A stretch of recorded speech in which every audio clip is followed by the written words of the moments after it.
Jacob, Yaakov, meets Rachel, Rachel, and he agrees to work for 7 years for her father, Lavan, in exchange for the right to marry her. But on the wedding night, Lavan, the ultimate trickster, switches his older daughter Leah for Rachel, and Yaakov ends up marrying Leah instead. The wily Lavan then forces Yaakov to agree to work another 7 years for the right to marry Rachel. He marries Rachel, and then he also marries the maidservants of Leah and Rachel, Bilhah and Zilpah. So Yaakov ends up with 4 wives. God bless him. Leah starts having sons. Her first son is Reuven. Her second is Shimon. Her third is Levi. And her fourth she names Yehudah. And the Torah tells us that she gives him that name because she says, this time I have to thank and praise God. And the root of the name Yehudah, Judah, means thanksgiving. We're told that this is the first time that someone fully and completely thanked God. Now, that's tough to understand. No one ever thanked God before Leah. And even Leah, she wasn't thankful when her first 3 sons were born. She only realized that she had to thank God when her 4th son was born.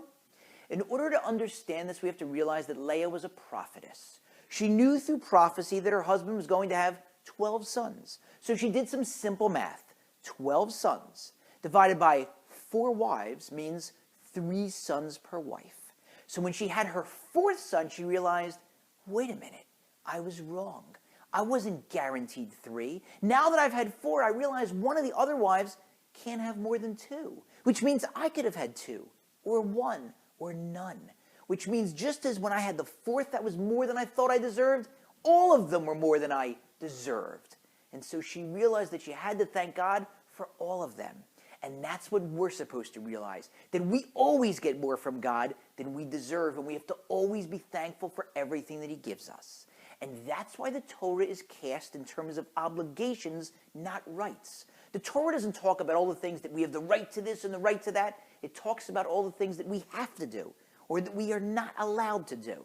The Torah doesn't tell us what's coming to us. It tells us what's expected of us. It doesn't tell us about what we're going to get. It tells us about what we have to give.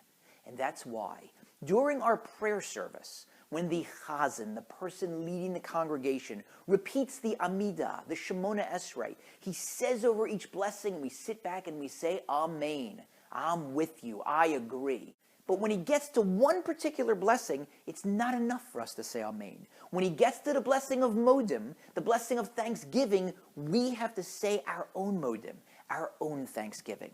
And that's why the Jews are called Yehudim, from the root Yehudah, from the root thanksgiving, because as Jews we have to be so thankful, individually and communally, that we're still around. After all these years, we still exist after all of the attempts throughout history to destroy us. And we have to be thankful for our successes that are so wildly disproportionate to our paltry numbers.